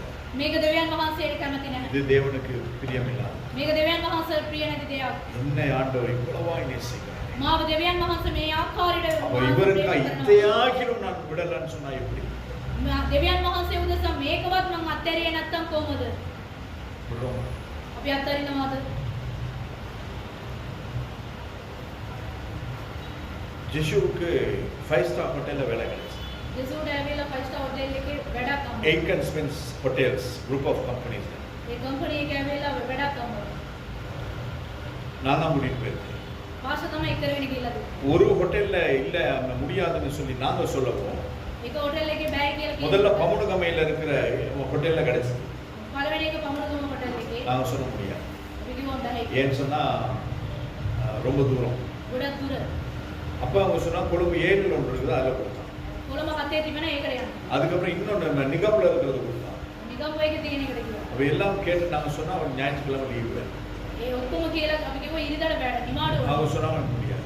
ඒගොල්ලන් කිව්වා බෑ කියලා. குறைஞ்சபட்சம் 6 மாதங்கள் அவர் ஞாயிற்றுக்கிழமை வேலை செய்யும். අඩුම තරම් ඇවිල්ලා මාස 6ක් හරි ඉරිදා වැඩ කරා. அதுக்கு பிறகுதான் அவருக்கு லீவு கிடைக்கும். ඊට පස්සේ තමයි යාට නිමාඩුවක් වෙන්නේ. சொல்லுங்க. පස්සේ කිව්වලු බෑ කියලා. ஏன்னு சொன்னா ஞாயிற்றுக்கிழமை தேவனை ஆராதிக்காத எந்த ஒரு வேலையும் அவருக்கு வேண்டாம். දෙවියන් වහන්සේව නමස්කාර කරන්නේ නැති කිසිම ඉරිදාව වැඩක් යාට එපා. நாம யாராவது அப்படி சொல்லுவோம். අපි කවුරු හරි එහෙම කියනවාද? வருஷ கடைசி අවුරුද්දේ අන්තිම அப்படி இல்லைன்னா ஃபைனான்சியல் இயர் ෆයිනෑන්ෂියල් ඉයර් කියලා. இந்த வருஷத்துக்குரிய ஸ்டாக் டேக்கிங் இன்னைக்கு தான் இருக்குது. මේ අවුරුද්දට තියෙන දේවල් මේ ඔක්කොම මේ அது ஞாயிற்றுக்கிழமையா இருந்தாலும் பரவாயில்ல நாம் போயிடலாம். ඉරිදා වුණත් කමන්නේ මම යනවා. ஏன் ඇයි? பொஸ்ஸுக்கு காட்டணுமா நான் தான் இந்த கம்பெனிலே வேலை செய்றேன். බොස්ට පෙන්නන්න ඕනේ මම තමයි මේ කම්පැනි එක වැඩ කරන්නේ කියලා. මොකටද? உழைக்க தேவையான பலனை கொடுக்கிறவர் கர்த்தர். අම්බ කරන්නේ බලය දෙන්නේ ස්වාමීන් වහන්සේ. வேதம் சொல்லுது. බයිබලයේ කියනවා. நாங்க ஏதாவது விட்டு கொடுக்க மாட்டோங்க. උන්වහන්සේ උදෙසා අපි මොනවාරි අත්හරිනවාද? நாம செய்கிற அலங்காரங்கள் අපි කරනව අලංකාරය. நாங்க போட்டிருக்கிற எக்ஸ்ட்ரா ஃபிட்டிங்ஸ் ஏதாவது අපි එක්ස්ට්‍රා වැඩිපුර දාලා තිබෙන දේවල් ஏதாவது நாங்க கொடுக்குறோம். මොනවාරි අපි ඇවිල්ලා අත්හරිනවාද? நாங்கள் கர்த்தருக்காக எத்தையும் விட நாங்கள் ஆயத்தமாயிருக்கோம். අපි ස්වාමීන් වහන්සේ උදෙසා මොනවා අප අත්හරින්න අපි ලෑස්ති. இவனை பலவந்தப்படுத்துகிறார்கள். මේක මෙයාට ඇවිල්ලා කියනවා මේක කරන්න කියලා. பலகரம். බල කරනවා. ஆனால் அவன் அதை செய்தான். වෙනමුත් එයා කරා. அது நிமித்தம் அவனுடைய பேர் எழுதப்பட்டது. ඒ ඉඳලා යාගේ නම ලියලා තිබෙනවා. ஆனால் என்னையும் உங்களை ஆண்டவர் தேடி வந்து ரட்சித்திருக்கிறார். ඔබව සමාව උන්වහන්සේ සොයාගෙන ඇවිල්ලා ගැලවීම දීලා இதை තිබෙනවා. சாட்சி சொன்னான். සහෝදරයා சாட்சி කිව්වා. எப்படி இருக்கும் பொழுது கர்த்தர் அவனை எடுத்தார். කොයි තත්ත්වයේ ඉන්නකොට එයා ගත්තයි කියලා. அந்த தேவனுக்கு நான் என்ன செய்கிறேன்? ඒ දෙවියන් වහන්සේට මම මොනවද කරන්න ඕන? லூக்கா 14வது அதிகாரம் ලූක් 16 වෙනි පරිච්ඡේදය 14 14 27வது 33வது வசனத்தில் இப்படியே நாங்கள் வாசிக்கிறோம். இசி ஹதாய் பேசுவார். 27 30. லூக்கா 14 27 33. தன் சிலுவையை சுமந்து கொண்டு எனக்கு பின் செல்லாதவன் எனக்கு சீஷனாய் இருக்க மாட்டான். உங்களுக்கு சிலுவை இருக்குதா? ඔයගොල්ලන්ට ඇවිල්ලා කුරුසියක් තිබෙනවද? சிலுவை இருக்குதா? ඔයගොල්ලන්ට කුරුසියක් තිබෙනවද? அவன் தடை பாருங்க ஒரு சிலுவை போட்டிருக்கீங்கன்னா ඔයගොල්ලෝ ඇවිල්ලා අතගාලා බලන්න කුරුසියක් තිබෙනවද කියලා. அந்த சிலுவையை குறித்து பேசல. ඒ කුරුසිය නෙමෙයි කතා කරන්නේ. உங்களுக்கு என்ன ஒரு சிலுவை இருக்குது? ඔයගොල්ලන්ට කියලා කුරුසියක් තිබෙනවද? கர்த்தர் எனக்கு ஒரு சிலுவை கொடுத்தார். ස්වාමීන් වහන්සේ මාව උදෙසා කුරුසියක් දීලා. கர்த்தர் எனக்கு கொடுத்த சிலுவைகளிலே என் மனைவி மக்களும் ஒரு சிலுவை. දෙවියන් වහන්සේ මට දීලා තිබෙනා කුරුසිය ඇවිල්ලා භාර්යාව සහ දරුවෝ එක ඇවිල්ලා කුරුසිය. அப்ப ஒரு தகப்பனாய் ஒரு கணவனாய் நான் சொல்ல முடியாது. ස්වාමි පුරුෂයෙක් කැඩීට පියෙක් කැඩීට මට කියන්න බෑ. உங்களுக்காக நான் மாடா உழைக்கிறேன். ඔයා උදෙසා ඇවිල්ලා මම හරකෙක් කැඩීට අඹ කරනවා. உங்களை உழைச்சு போறது யாரு? උගලන්ට අඹ කරලා දෙන්නේ කවුද? புருஷன் கிடையாது, மாடு. ස්වාමි පුරුෂයා නෙමෙයි හරකෙක්. அப்பா கிடையாது, மாடு. පියා නෙමෙයි හරකෙක්. அதே மாதிரி தான் அம்மா சொல்லுவாங்க. ඒ වගේ තමයි අම්මලාත් කියන්නේ. நான் உங்களுக்கு சமைச்சு போட்டு நான் ஓடா தேஞ்சு போயிட்டேன். උගලන්ට උයලා කෑම අදලා දීලා මම මේම ඉන්නවා. உங்களுக்கு சமைச்சு போட்டது யார் இதுவரையும்? அம்மா கிடையாது. උගලන්ට කෑම ஓடி. அந்த ஓடி யோபுக்கு மாதிரி சொறி வந்தா சொரிய தான் உதவும். வேற எதுக்கும் உதவாது. இதுதான் நம்ம வாழ்க்கை ஓடிட்டு இருக்கு. මේව තමයි අපගේ ජීවිතය ඇවිල්ලා යන්නේ. உங்களுக்கு தின்ன கொடுத்து நான் என்னத்தை கண்டேன்? උගලට කෑම දීලා කන්න දීලා මොනවද මං ගාවේ? ஒரு நன்றி இருக்குதா? කෙලගුණයක් තිබෙනවා. யாரு? எங்க அம்மா பேசுறது. எங்க அம்மா இல்ல, நான் அம்மா பேச கேட்டுக்கிறேன். பொதுவே මං කියන්නේ. நல்லா தின்னுட்டு இப்படிதான் பேசுவீங்க. හොඳට කාලා මේක තමයි කතා முழு කරන්නේ. குடும்பத்துக்கு மொத்தமா பேசுறது. මුළු පවුලට මේක කතා කරනවා. இதெல்லாம் இருக்கும் பொழுது இதெல்லாம் நம்ம கொடுத்த கடமை. මේ ඔක්කොම තියෙනකොට මේක තමයි අපිට இதை நாம இல்லைன்னு சொல்ல முடியாது. මේව නැහැ அப்ப இது කියන්නේ. நமக்கு கொடுக்கப்பட்ட சிலுவை. මේවා අපිට දීලා තිබෙනව කුරුසිය. அப்ப கர்த்தர் நமக்கு ஒரு குடும்பத்தை கொடுத்தால், ස්වාම දෙවියන් වහන්සේ අපිට කුරුසියක් දීලා கர்த்தர் நமக்கு තිබෙනවා. பிள்ளைகளை கொடுத்தால், දෙවියන් වහන්සේ අපිට දරුවන් දීලා புருஷன் තිබෙනවා. நல்லவனோ கெட்டவனோ, ස්වාමි පුරුෂයා හොඳ එක්කෙනෙක්ද மனைவி அமைதியானவளோ வாயாடியோ, ස්වාමි භාර්යාව ඇවිල්ලා කඩකාරයෙක්ද හොඳ එක්කෙනෙක්ද அது எப்படியானாலும் அந்த கடையை தூக்கிட்டு போக வேண்டியதான் நம்ம வேலை. මොනවා වුණත් ඒක උත්සගෙන යන්න ඕනේ. இதை குறித்து நம்ம ஒண்ணுமே முறுமுறுக்க முடியாது. මේක ගැන ඇවිල්ලා පොළොව ඉන්න බෑ. அப்ப இந்த சிலுவை நாங்க எவ்வளவு தூரம் தூக்கணுமோ அவ்வளவு தூரம் தூக்கி தான் ஆகணும். මේ කුරුසිය කොච්චර දුර උත්සගෙන යන්න ඕනේ එච්චර දුර උත්සගෙන යන්න நமக்கு ඕනේ. வியாதி வருத்தங்கள், අපිට ඇවිල්ලා රෝග තිබෙනවා. அதன் மத்தியிலும் நாங்கள் அதுதான் நமக்கு கொடுக்கப்பட்ட சிலுவை. ඒකත් අපිට දීලා තිබෙනා කුරුසිය. நம் முகம் கொடுக்கிறதான பாடுகள், நிந்தனைகள், அவமானங்கள், வேதனைகள், தனிமைகள், சுமைகள் இதெல்லாம் நமக்கு கொடுக்கப்பட்ட சிலுவைகள். අපි මූණ දෙන්නව සියලු අමාරුකම් සියලු දුක වේදනා සියලු දේවල් එක කුරුසියක් තමයි. அதெல்லாம் நாம் சுமந்துட்டு போறோம். ඒ සියලු දේවල් අපි දරාගෙන යන්න ඕනේ. சுமந்துட்டு போய் என்ன செய்யணும்? අපි ඒව දරාගෙන මොනවද தேவ කරන්නේ? சமுத்திர வச்சு දෙවියන් වහන්සේගේ පාමුල තියන්න ඕනේ. ஆண்டவர் இவ்வளோ சுமைகள் இருக்கு, දෙවියන් මෙච්චර බරක් තිබෙනවා. எல்லாம் நீங்க ஏற்றுக்கணும். මේ සියලු දේවල් උන්වහන්සේ ஆண்டவர் ගන්නවා. சொல்லுவார், வருத்தப்பட்டு பாரம் சுமக்கிற எல்லாரும் இடத்துல வாருங்கள், මේ දෙවියන් වහන්සේ කියන බර උස්සලනෝ සියල්ලනි මා වෙතට වරෙන්න. நான் உங்களுக்கு இளைப்பாறுவேன். මම මේ විට නුඹලාට ඇවිල්ලා සාහනය දෙනවා කියලා. அதுக்கு பிறகு நாங்க கொண்டு வந்து வச்சுட்டு ඊට පස්සේ ඒවා ඔක්කොම බාර ஆண்டவர் சொல்லி දීලා என் நுகத்தை சுமந்து கொள்ளுங்கள். මාගේ වියගාව උඹලා උස්සලා ගන්න. அப்ப அந்த அதை நம்ம எடுத்துட்டு போறோமா? ඒක අපි උස්සලාගෙන යනවා. ஆண்டவரே உம்முடைய நுகம் எனக்கு வேணாம், ඔය උන්වහන්සේගේ වියගාව මට ඕනේ නැහැ. நான் இதையே எடுத்துட்டு போயிடுறேன் මම මේකම අරගෙන යනවා. அப்படின்னு போறனால தான் நமக்கு இவ்வளவு பிரச்சனை. එහෙම යන්නේ ඉඳ තමයි අපිට මෙච්චර ප්‍රශ්න. அதெல்லாம் அவர்கிட்ட கொடுத்துட்டு அவர் கொடுக்கிற நுகத்தை நாங்க சுமந்துட்டு போயிட்டோம்னா, ඒ සියලු දේවල් අපි දීලා උන්වහන්සේ දෙන ඒ වියගාව අපි උස්සලා நான் சுமக்க வேண்டிய சிலுவையை நாட்டவர் சுமப்பார். මම උස්සලන්නා ඔය කුරුසිය උන්වහන්සේ උස්සලා அவர் கொடுத்த நுகத்தை நான் சுமக்கிறதுனாலே උන්වහන්සේ දීලා තිබෙනා ඔය වියගාව මම උස්සලන ඉඳා எல்லாவற்றையும் என்னால் செய்ய முடியும். සියලු දේවල් මට කරන්න පුළුවන්. அப்ப நாங்க தேவனுக்கு சீஷனாய் இருப்போமா? අපි දෙවියන් වහන්සේට ගෝලයක් හැටියට ඉන්නවා නම් வேதம் என்ன சொல்லுகிறதோ, වචනය මොනවද வேதம் කියන්නේ? என்னிடத்தில் என்ன எதிர்பார்க்கிறதோ වචනේ මගෙන් මොනවද அதை බලාපොරොත්තු நாங்கள் වෙන්නේ? செய்யும் பொழுது நம்முடைய வாழ்க்கையில ஆசீர்வாதம் உண்டாகும். ඒක අපි කරන විට අපගේ ජීවිතයේදී ආශිර්වාදයක් 33வது வசனத்தில் நான் வாசிக்கிறோம், 33 වෙනි පදේ අපි බලන විට அப்படியே ඒ වගේම உங்களில் எவனாகிலும் ඕගොල්ලන්ගේ කවුරු හරි தனக்கு உண்டானவைகள் எல்லாம் வெறுத்து விடாவிட்டால் තමන්ගේ සතු සියලු දේවල් ඌ අත්හැරියේ නැත්තම් அவன் எனக்கு சீஷனாய் இருக்க மாட்டான். ඌ ඇවිල්ලා තමන්ට ඇවිල්ලා ගෝලයක් නෙමෙයි. වචනේ පැහැදිලිද?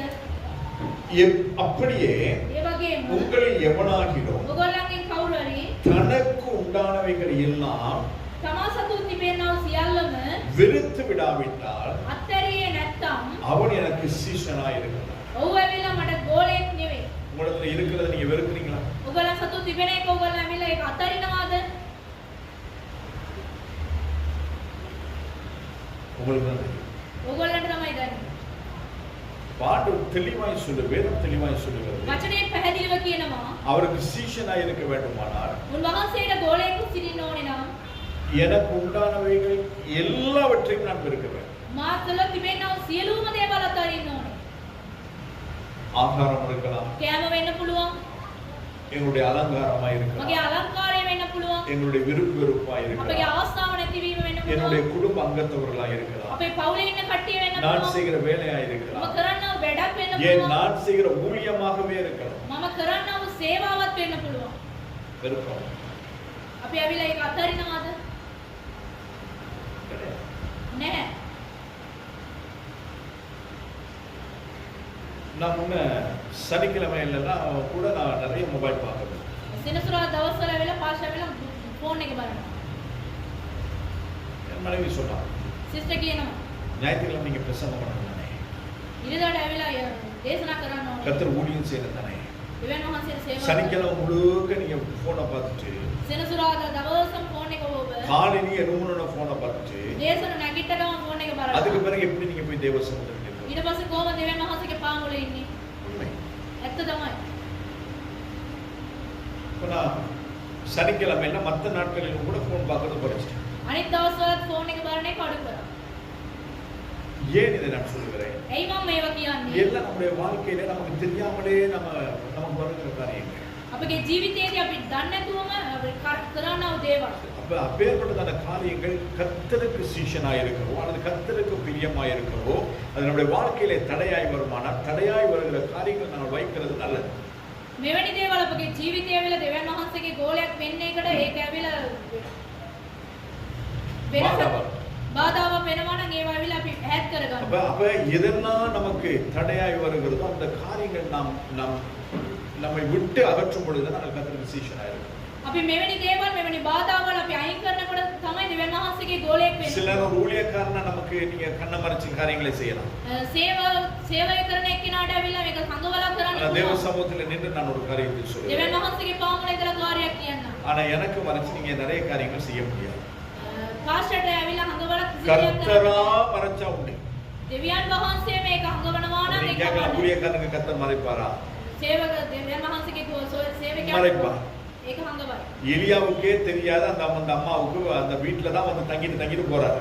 එලියාටම දන්නේ නැහැ ඒ නිවසේ තමයි යනවා එනවා සියලු දේවල්. ஆனா அந்த அம்மாவுக்கு குழந்தை இல்லைன்னு சொல்லி எலியாவுக்கு தெரியாது. ඒ මවට ඇවිල්ලා දරුවෙක් නැහැ කියලා එලියාට දන්නේ නැහැ. அவளும் கனம் பொருந்தின ஸ்திரீ, එයාත් ඇවිල්ලා පිළිගත්තු ராஜாவினிடத்தில் அக்சஸ் ஆகக்கூடியதான அந்த அந்த அந்த அளவுக்கு அவளுக்கு கனம் உண்டு. රජතුමා ළඟට යන්න පුළුවන් තරම් එයාට ඇවිල්ලා ඒ පිළිගත්කමක් තිබෙනවා. அப்ப அந்த ஸ்திரீக்கு இவர் ஆள் அனுப்பி கேட்கிறாரு, එයා ගිහිල්ලා කියනවා මේ එක්කෙනෙක් යවලා ආනවා. ஏதாவது நான் ராஜா கிட்ட பேசணுமா, ஏதாவது உங்களுக்கு செய்யணும்னு கேளுங்க. කවුරු රජතුමාගෙන් කතා කරන්න ඕනේද කියලා ආන්න. அப்ப வேலைக்காரன் தான் சொல்றான், වැඩ කරන එක්කෙනා තමයි කියන්නේ. இல்ல தீர்க்கதரிசி, ඒ නැහැ. அவங்க எல்லாமே அவங்கள்ட்ட இருக்குது. එයාට සියලු දේවල් அவங்க තිබෙනවා. எல்லாமே இருந்தனாலதான் එයාට සියලු දේවල් ஏற்கனவே அவங்க තිබෙනවා. வீட்டுல 4 ரூம் இருக்கும் பொழுது එයාට කාමර 4ක් තියෙනවා. மேல்மாடியில உங்களுக்கு தனி ரூமை கட்டி தனி கட்டில போட்டு தனி மேசையை வச்சு தனி விளக்க வச்சு ஒரு ரூமை கொடுத்துருக்காங்க. ඔයාටම වෙන් කරලා සියලු දේවල් තියලා කාමරයක් அப்ப තිබෙනවා. வந்து போற உமக்கே ஒரு வீட்டை கட்டி அவங்களுக்கு கொடுக்க முடியும்னு சொன்னா அவங்களுக்கு குறைவானது எதுவுமே கிடையாது. ගිහිල්ලා යන එක්කෙනාටම ඔයාටම කාමරයක් වෙනම තිබෙනවා නම් වෙන කිසිම දෙයක් නැති වෙන ஆனாலும் බෑ. அவங்களுக்கு குழந்தை இல்லை. ඒ නමුත් එයාට ඇවිල්ලා දරුවෙක් නැහැ. அப்ப எலியா கேட்கிறான், ஏன் கர்த்தர் இதை எனக்கு மறைத்தார்?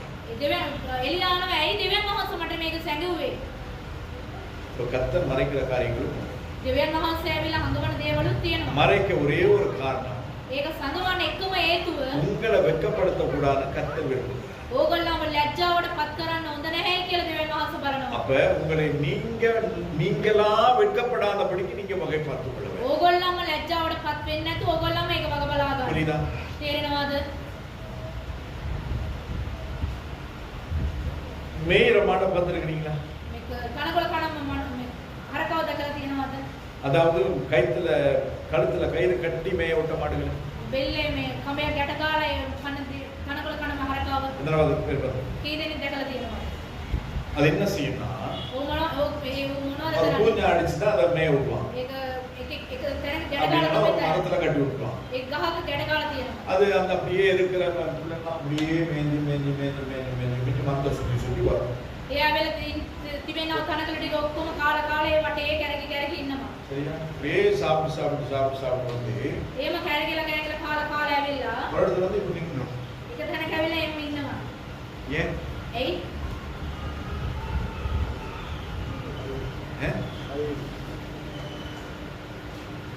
சுத்தி சுத்தி வந்து அதுக்கே தெரியாது நான் வந்து மறந்து சுத்தி இருக்கிறேன் அப்படின்னு.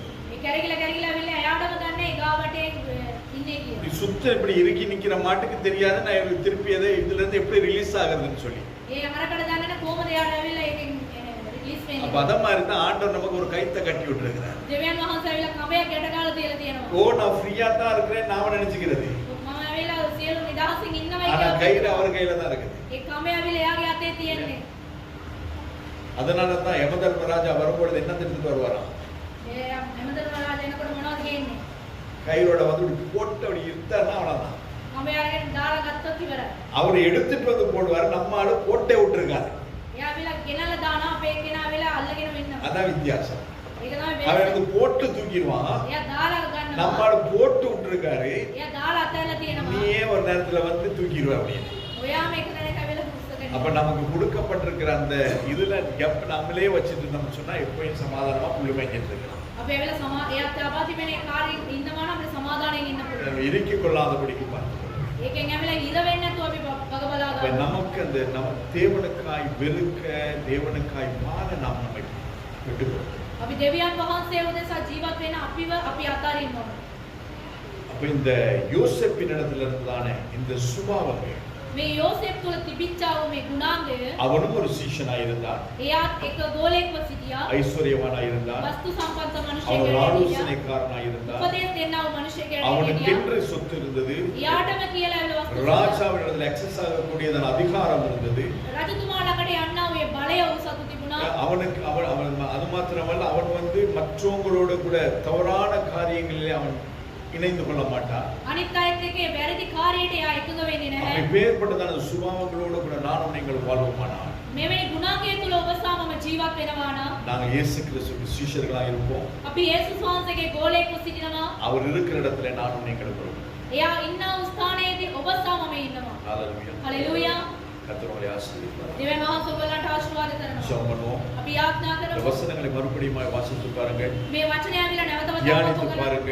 කියවන්න ඔයගලන්ට கர்த்தர் මෙනෙහි உங்களோடு කරන්න. இன்னும் அதிகமாக இடைப்படுவார். උන්වහන්සේ තවදුරටත් ඔයගලන්ට එක කතා நல்ல ஆண்டவரே, இந்த நாளுக்காக உங்களுக்கு நாங்கள் நன்றி செலுத்துகிறோம். යහපත් පියාණනි අද දවසේදී සව වහන්සේට தேவரே ස්තුතිවන්ත கொடுத்த වෙනවා. வார்த்தைகளை நான் நம்முடைய பிள்ளைகளோடு கூட பேசுகிறேன். උන්වහන්සේ දුන්නා වූ වචනය ඔබ වහන්සේගේ දරුවන්ට එක කතා කරා. அவர்கள் கேட்கிறவர்களாய் மாத்திரமல்ல, ඒගොල්ලෝ ඇවිල්ලා ඒක ආපු දරුවන් ඇටියට විතරක් නෙමෙයි அதன்படி செய்கிறவர்களாய் மாற்றும். ඒ ආකාරයට ඒගොල්ලන්ව ඉන්න ජීවත් වෙන්න උදව් කරනවා. உமக்காக எதை வேண்டுமானவர்கள் இழக்கிறதற்கு உடைய பிள்ளைகளை தகுதிப்படுத்தும். ඔබ වහන්සේ උදෙසා මොන දේ වුණත් අතරින්න ඔබ ඒගොල්ලන්ට උදව් කළ මැනවි. இயேசு கிறிஸ்துவின் மூலமாய் பிதாவே. යේසුස් වහන්සේගේ නාමයෙන් පියාණනි. ஆமென். ආමේන්. ஹalleluya. හලෙලූයා.